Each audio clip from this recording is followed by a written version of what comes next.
Yeah, but guys, when a computer dies, generally it winds up in a landfill, and you will be shocked at how many computers are just thrown away every year in the United States. Well, I'm here with David Gray at Computer Technologies and More to find out why computers die and how to make yours last longer. Most of the time, people are affected with malware, spyware, virus type stuff. So a first step in keeping your computer alive is to avoid malware by using an anti-malware program. Right now, the biggest thing that I see other than malware is physical hard drives going bad.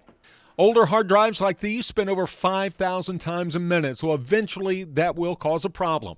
Gray says replacing spinning hard drives with new solid-state or SSD drives will extend the life of any computer. So by replacing a machine today that's slow because the hard drive is starting to wear, you can get a brand new machine and sometimes increase the speed of that machine to over 10 times of what it was when it was brand new.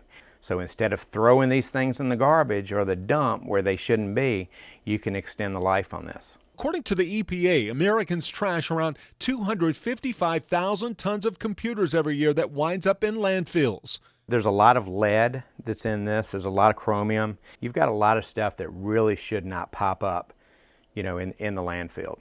And pay attention to airflow. Make sure the computer can breathe by not putting anything around it. Clean out these dirty filters of dust and take a can of compressed air. Blow out the dust from the inside. David says doing these things will not only help your computer last longer, help the environment, but it'll keep some money in your pocket. That's What the Tech. I'm Jamie Tucker.